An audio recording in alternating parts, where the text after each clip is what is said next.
Salut à tous, j'espère que vous allez bien, c'est Romain et on se retrouve aujourd'hui pour faire un point sur l'actu PSG marqué par un manque de rumeurs et la fermeture de certains dossiers aux différents postes offensifs, ce qui inquiète forcément les supporters à 3 semaines de la fin du mercato. Et dans les médias, sur les réseaux sociaux, les questions s'orientent sur l'attractivité du club. Est-ce qu'on en a perdu? Dans cette vidéo, on va essayer d'y répondre de la manière la plus objective et complète possible, mais on reviendra aussi sur la 3e recrue de l'été, officialisée aujourd'hui par le club, Willian Pacho, le premier joueur équatorien de l'histoire du PSG. Et enfin, on fera un crochet sur le match qui nous attend contre Leipzig demain à 18 h, puisque dans les choix de Luis Enrique, on pourra trouver quelques indices quant à la fin de mercato dans l'autre sens. Pas les arrivées. Évidemment, on peut parler des recrutements, les signatures qui sont attendues, qui inquiètent un petit peu, mais dans le sens des départs, c'est tout aussi inquiétant, voire plus, parce que Luis Campos a bouclé 0 vente pour l'instant. Pourtant, les joueurs qu'on piste et qu'on veut faire venir, c'est des joueurs qui sont au JO, c'est des joueurs qui étaient à l'Euro, c'est des joueurs qui sont dans des clubs pas forcément vendeurs. Nous, on a des mecs qu'on veut refourguer dans toute l'Europe et qu'on nous a refusés partout, qui n'étaient pas à l'Euro, encore moins au JO, et qui sont encore là. Et ça fait très peur, parce que quand tu vois Carlos Soler titulaire capitaine il y a 2 jours, à la place d'un joueur du centre de formation, ou alors voir Carlos Soler faire la préparation avec l'équipe plutôt que le loft quand Ismaël Garbi est au loft justement alors qu'il a réussi son prêt. Du côté de la Suisse, certes, un championnat pas majeur, mais voilà, on pourrait s'interroger. Bref, installez-vous, on va parler de tout ça dans cette vidéo. Avant que la vidéo commence, petit placement de produit pour le site ZoFoot qui vous propose des répliques non officielles mais d'excellente qualité de tous vos maillots préférés, beaucoup d'équipes représentées, sélection nationale aussi, avec des badges, écussons et flocages d'excellente qualité comme les coutures. Vous pouvez personnaliser tout ça au moment de votre commande avec 10% de réduction. N'hésitez pas à utiliser le code qui est dans la description, tout comme le lien vers la boutique et les détails de la promotion en cours. Vous avez un ou plusieurs maillot offert en fonction du montant de votre panier. Le maillot est à indiquer au moment du paiement dans la page de commentaires. Et pour la livraison, sachez qu'il vous faudra entre 15 jours et 3 semaines grand maximum pour recevoir votre commande. Voilà, merci à eux, c'est eux qui régalent. Alors, commençons avec Willian Pacho, officialisé 4 jours après la première fuite dans les médias. C'est marrant parce que c'est la meilleure introduction possible à cette vidéo. On va se questionner sur l'attractivité du PSG, est-ce qu'on va recruter ou pas offensivement. Mais avant tout, je pose un warning sur le fait que ce qui fuite dans les médias est toujours voulu, commandé par une partie du transfert. Et du côté de Luis Campos, on essaye de verrouiller le plus possible. On l'a vu, pas de chose, ça a fuité quand les négociations étaient à un stade très avancé, voire le transfert quasiment bouclé. Avant ça, les médias nous disaient, au poste de défenseur central, le PSG ne veut plus vraiment recruter, ce n'est plus une priorité. Peut-être qu'on y reviendra en fin de mercato s'il y a une opportunité et si on a bouclé toutes les autres priorités.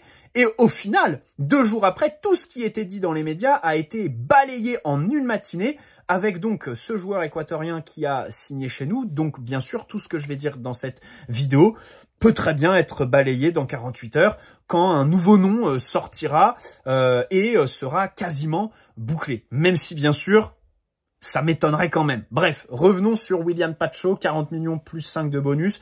C'est quand même un montant assez élevé, mais c'est une recrue avec laquelle j'ai un feeling plutôt bon. Surtout par rapport à Beraldo en fait. Surtout par rapport à Beraldo parce qu'on recrute un profil qui a des qualités qui manquaient à l'effectif. D'abord la vitesse, comme j'ai dit dans une précédente vidéo.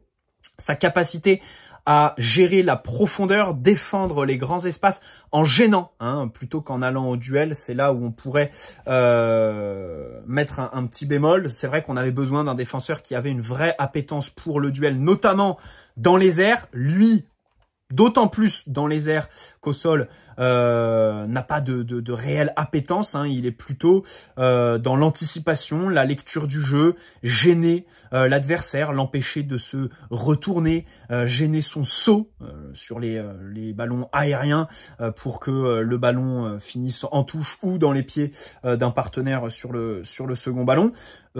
Avec ballon, il doit aussi progresser, mais voilà. Avec Beraldo, même sur le choix qui a été fait face à Sturm Graz, à savoir titulariser El Hannach plutôt que Gadou, donc un joueur qui a pour qualité forte, et on l'a vu sur le match, le jeu avec ballon, même s'il fait sa grosse bourde, il y a le jeu long. Je pense qu'il est préféré à Gadou, justement pour ses qualités à la relance. Puisque Gadou, lui, s'est un peu moins montré avec ballon, mais plus, justement, dans les duels. Bon, Luis Enrique adore ce genre de joueur. Et là, voilà, recruter quelqu'un qui va être un peu plus dans la défense des grands espaces, ça me fait plaisir, même si de l'autre côté, je reste persuadé que ça signe un petit peu la fin de Presnel Kimpembe, parce que c'est un profil qui se rapproche le plus de Presco. Voilà, si on doit comparer Pacho avec nos forces en présence. Malheureusement, ça va sur Kimpembe, dont on savait avant sa blessure que le club, et même le joueur en fait, était plutôt enclin à une nouvelle aventure. Bref, revenons sur le dossier des offensifs, où on n'a toujours pas recruté, que ce soit au poste de numéro 9 ou d'ailier. Beaucoup de pistes se referment. Kvaratskhelia, Nico Williams. Est-ce que c'est un problème d'attractivité? Alors, je vais tout de suite répondre à la question. Oui, je pense que le club en a perdu. Et il y a des exemples qui sont très clairs. Quand Messi fait une interview publique en disant « Bah, au PSG, j'étais pas heureux », ça la fout mal. Quand Neymar, pareil, 15 jours après son départ, dit « Avec Messi, on a vécu l'enfer à Paris », ça la fout mal. Quand Kylian Mbappé te dit « Luis Enrique et Luis Campos m'ont sauvé la vie, machin chouette, m'ont sauvé ma saison parce que au PSG, on m'a mal parlé, machin chouette, et tout ça », bah oui, ça la fout mal en fait. Bien sûr, moi en fait, c'est ce genre de déclaration que je retiens quand ensuite je vois Julián Alvarez aller à l'Atlético Madrid plutôt qu'au PSG. Alors, en face, vous pourrez me dire, il y a Di Maria qui peut faire la pub du club. Ok, on peut toujours jouer là-dessus. Mais enfin, Messi, Neymar, Mbappé, c'est des mecs qui ont eu un retentissement marketing médiatique pour le club absolument incroyable. Et donc, quand ça joue contre le club, bah ça fait d'autant plus mal. Et quand tu donnes des salaires aussi démesurés, quand les joueurs partent, bah en fait, un chèque pour qu'ils ferment leur gueule, ça les intéresse pas, tu vois. Les petits salariés, les petits joueurs, tu leur signes un petit chèque, clause de confidentialité, c'est bon. Mais eux, tu les as tellement rincés sur toute la durée du contrat, et c'est des mecs qui sont tellement dans des sphères financières absolument dingues, que ça les intéresse pas, et du coup, c'est eux qui parlent, et donc ça la fout encore plus mal, parce qu'un salarié, bon, un petit joueur, un Leandro Paredes ou Mauro Icardi, ça fait pas de bruit. Mais voilà, Messi, Neymar, Mbappé, tout ça, bon, bref. Tout ça pour dire que oui, je pense que le PSG a perdu en attractivité, au-delà des déclarations, aussi parce que, en fait, ces joueurs-là sont aussi plus dans l'effectif. Donc, c'est vrai que ça fait moins rêver d'échanger avec Kolo Muani qu'avec Mbappé. Bien sûr, la Ligue 1 aussi, qui ne fait que de se dévaloriser. Et pourtant, quand on voit comment en Liga aussi, certains clubs ont un gap énorme avec les têtes de gondole, ou la Serie A aussi, l'état de la Serie A qui est pas extraordinaire. Enfin, la Juve, gros début de mercato, et maintenant on se pose énormément de questions sur l'ère Mota, avec Todibo aujourd'hui qu'ils ont encore perdu. La Première Ligue, bon, la Première Ligue c'est la Super League. Mais voilà, c'est vrai que je pense qu'il y a eu un manque d'attractivité. Maintenant, faut le relativiser. João Neves, on le signe alors qu'il était pisté par tous les gros clubs anglais. Voilà, il y avait des scouts à chaque match pour lui. Kvaratskhelia, il veut venir. Son agent, son père font des déclarations publiques en plein euro pour forcer son départ.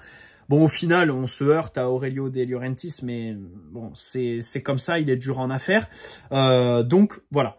Malgré ça, je pense que le club peut quand même encore se créer une équipe qui répond à nos besoins. Un joueur comme Victor Osimhen vient. Un joueur comme Raphaël Leao, je pense qu'il vient. Même si Fabrice Hawkins nous a appris hier soir que c'est Luis Enrique qui a plutôt posé son veto sur lui, et on y reviendra.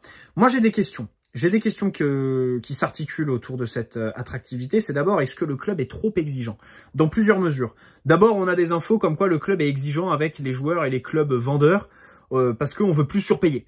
Bon, ça, faut essayer de prendre du recul parce que c'est des éléments de communication, bien sûr, parce qu'une offre de 60 millions à Rennes pour Désiré Doué, c'est évidemment surpayé. Kvaratskhelia, quand tu t'y intéresses, tu sais très bien que ça finit surpayé quoi qu'il arrive en fait, parce que ce sera 80-100 millions minimum. Donc voilà, à partir du moment où tu engages des négociations avec le Napoli, tu sais que tu vas finir par surpayer. Nico Williams, pareil, tu sais qu'il touche 11 millions à l'Athletic Bilbao, que donc le salaire, tout de suite, va se hisser très haut dans ta grille salariale. Pour rester dans nos forces en présence, Warren, quand tu le prolonges en mars-avril, là, c'est un salaire à 10 millions. Top 7 salaire du club.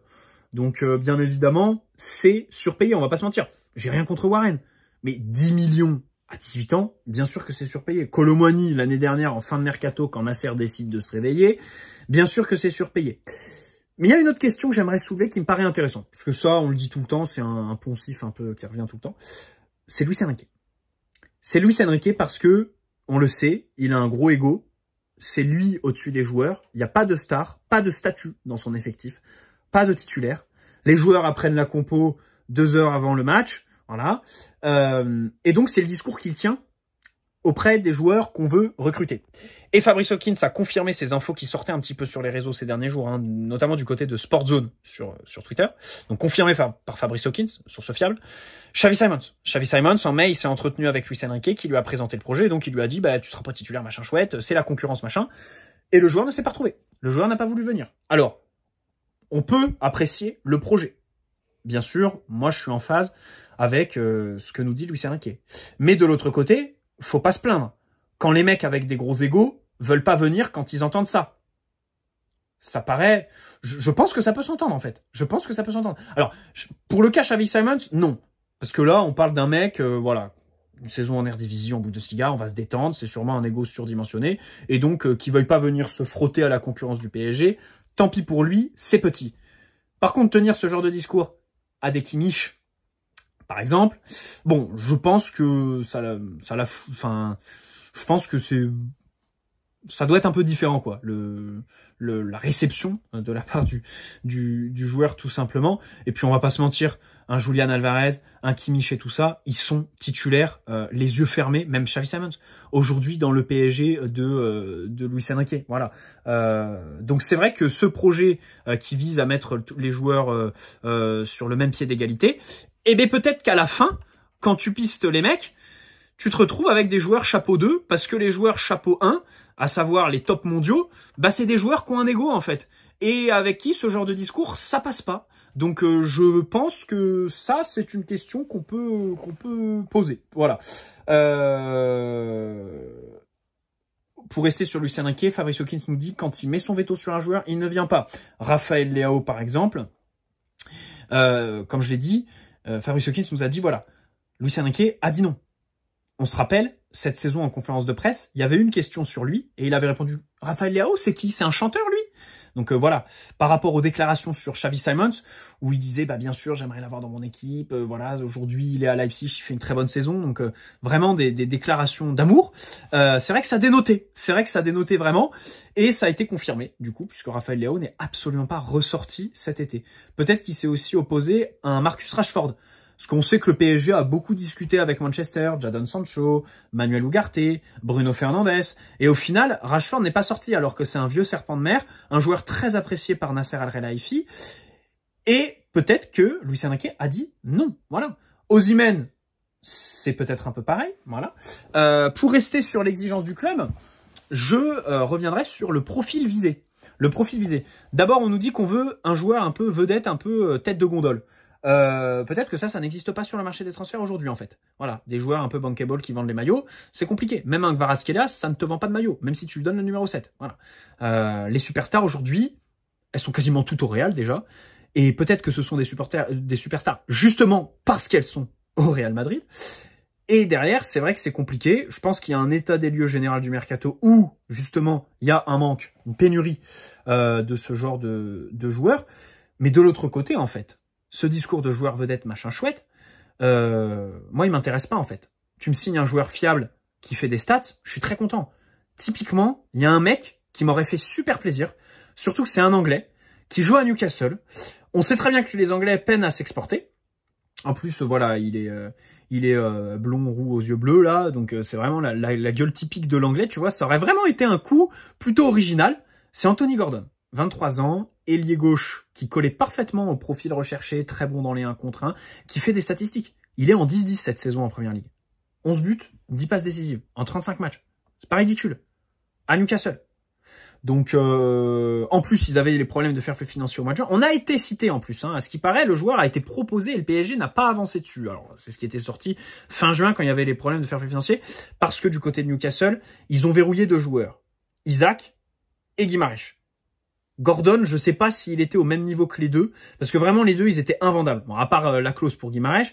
Mais vraiment, Isaac, par exemple, pour tous ceux qui disent « Ouais, Isaac en tant que numéro 9, c'est parfait au PSG », c'est vraiment le joueur que Newcastle ne voulait pas perdre.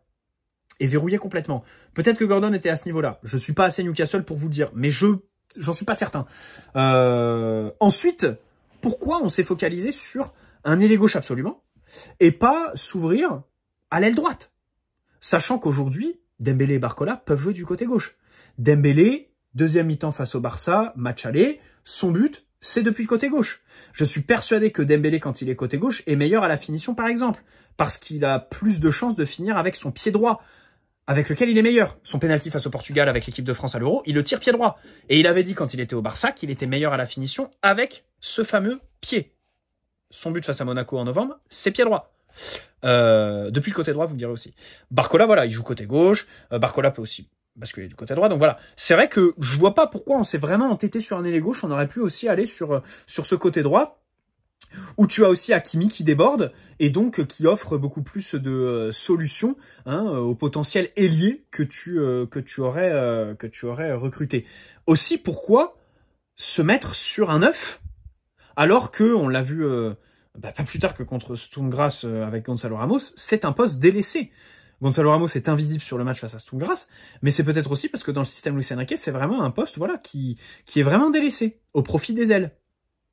Donc c'est vrai qu'on peut s'interroger sur est-ce que le PSG n'a pas été un peu trop exigeant sur les profils. Donc voilà, je vais vraiment chercher la petite bête, mais j'essaye de vous proposer un truc un peu plus développé que Luis Campos travaille pas. Luis Campos, je suis persuadé, attention, que Luis Campos est incapable de faire un gros transfert d'une superstar. Voilà, moi je suis sûr que Luis Campos est limité dans ses capacités aux joueurs à fort potentiel. Et quand on recrute William Pacho, en fait, 40 millions, la principale critique que je pourrais émettre, c'est de pas aller le chercher quand il était en Belgique ou quand il était en Équateur, en fait. Tu vois, aller le chercher à la source. Parce qu'aujourd'hui, les gros clubs n'hésitent plus, en fait. Les étapes intermédiaires, ça se fait de moins en moins.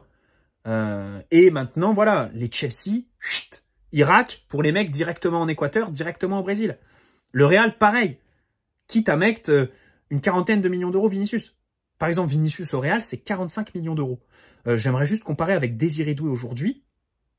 60. Voilà. Désiré Doué plus cher que Vinicius, même si Vinicius, lui, venait du Brésil.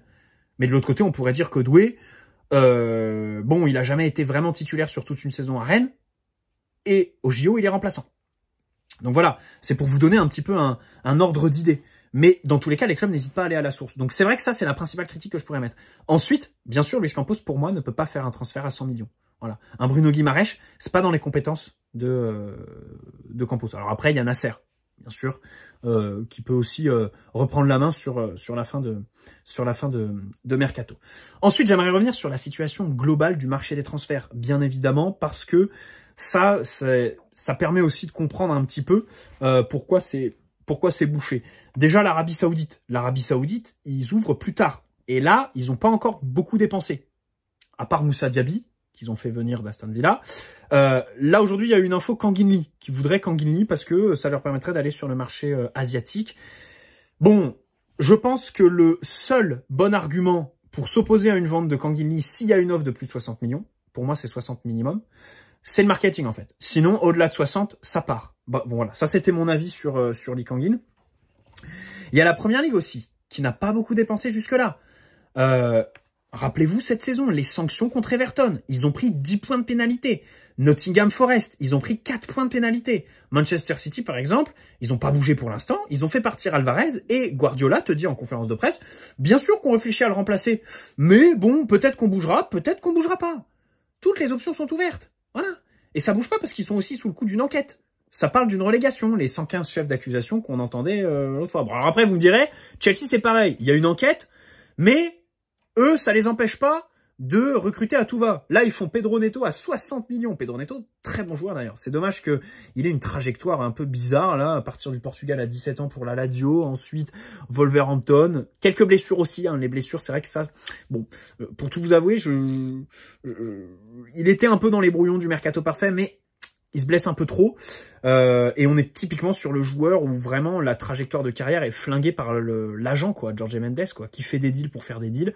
Et là, il se retrouve à Chelsea, à un poste où il y a au moins 4 ou 5 joueurs en concurrence, quoi. Mais c'est absolument ridicule. Et peut-être que pour nous, il y aura des affaires à aller chercher chez eux en fin de mercato après. Bref. Donc voilà. En Angleterre, certes, il y a les revenus Premier League, mais il y a aussi le fair play financier anglais qui est très dur et il y a eu des grosses sanctions qui peut-être font que les clubs sont plus frileux. Voilà. Par exemple, Carlos Soler. Depuis juin, on sait que la Real Sociedad, ils s'y intéressent. Ils le veulent. Là, on nous dit, depuis le début d'ailleurs, c'est lié à Mikel Merino. Mikel Merino, il intéresse Arsenal. Mais la Real Sociedad essaye de le faire rester. Et ils bougeront sur Carlos Soler que si Merino est vendu en Angleterre. Arsenal, voilà, 9 août, n'a toujours pas recruté Merino, tout simplement. Donc visiblement, on demande 20 millions pour Carlos Soler. J'espère quand même qu'on sera un peu plus conciliant parce qu'il reste 10 à amortir sur le transfert. 15, ça suffit amplement, les gars. Voilà, ne soyons pas trop gourmands avec la Real Sociedad. En plus, il y a le salaire, je crois qu'il touche 400 000 bruts par mois. Donc vraiment, voilà, Soler, pardon, lapsus. 15 millions, voilà. Si la Sociedad propose 15, on y va, quoi.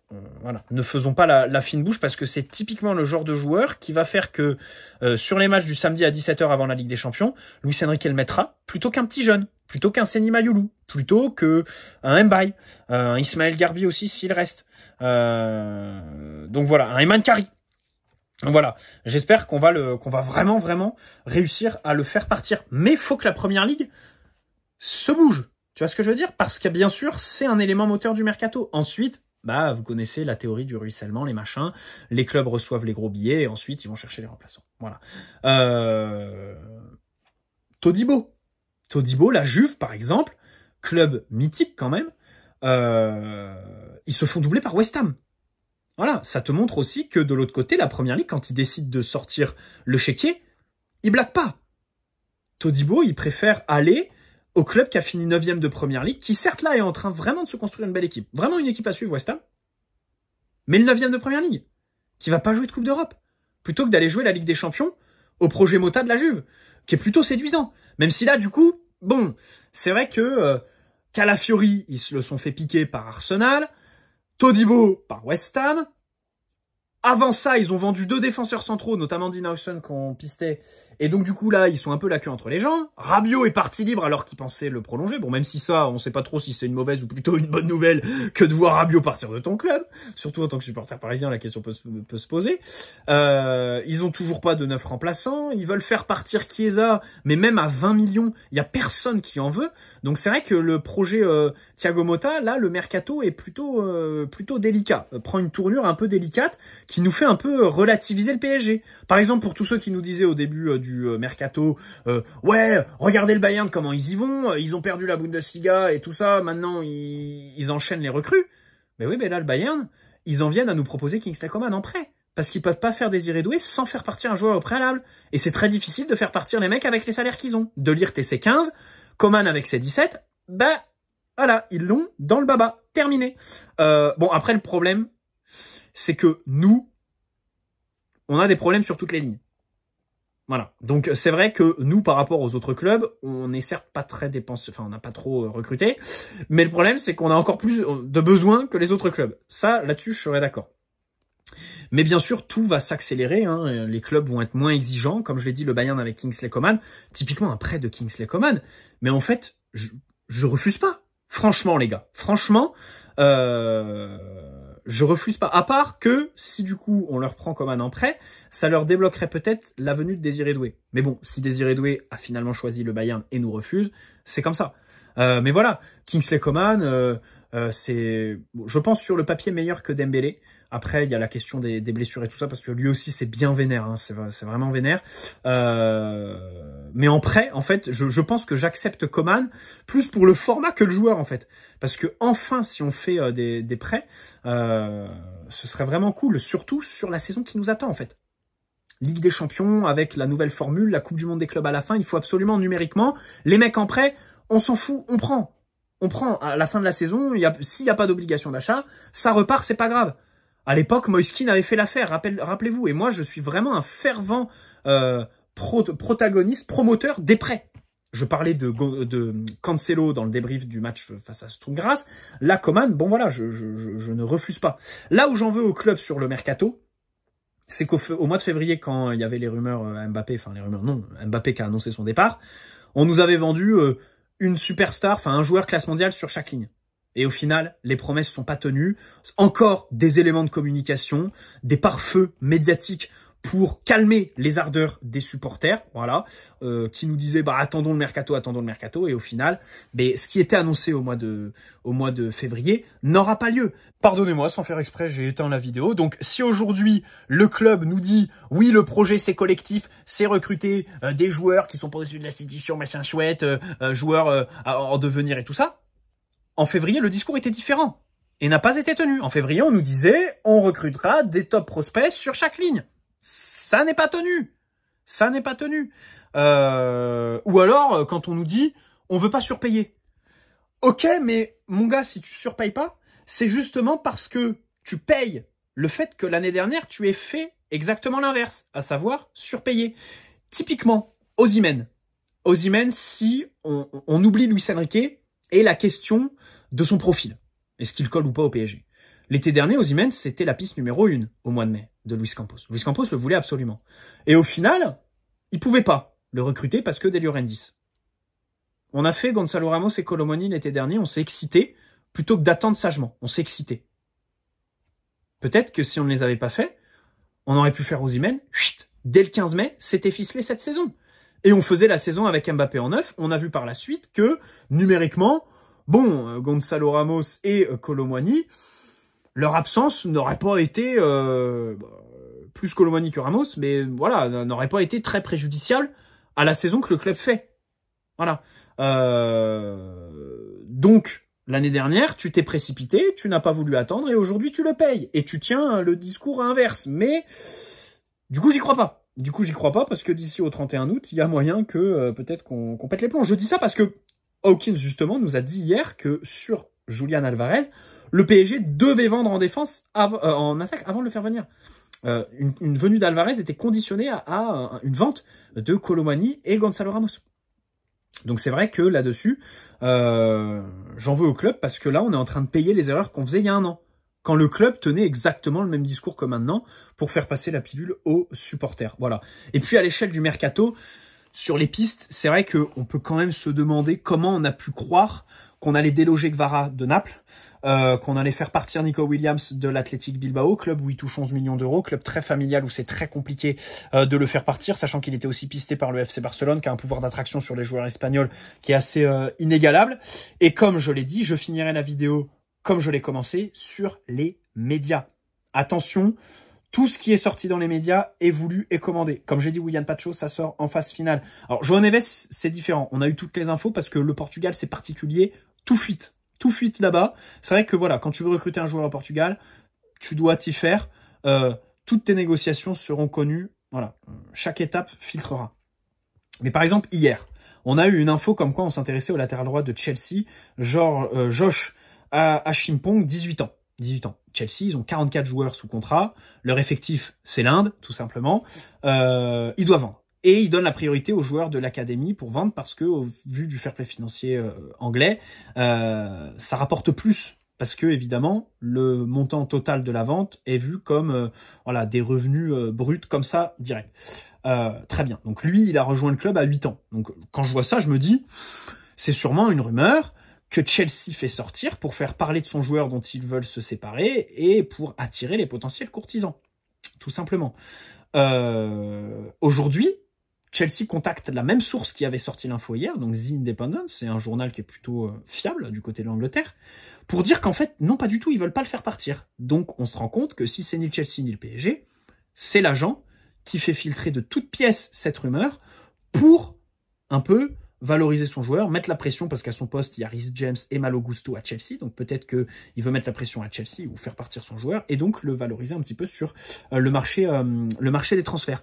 Donc voilà un petit peu, il faut toujours faire très attention aux médias. J'espère que cette vidéo vous aura plu, j'espère dans tous les cas qu'on va faire venir quelqu'un d'ici à la fin de l'été au niveau des postes offensifs, parce que bien sûr ce serait un vrai échec de faire partir Mbappé sans le remplacer, surtout sur une saison avec beaucoup plus de matchs qui nous attendent, 2 voire 4 de plus en Ligue des Champions, la Coupe du Monde des clubs en juin prochain, le Trophée des Champions qui va jouer sous la forme un peu de tournoi avec un match en plus, une espèce de demi-finale et ensuite une finale.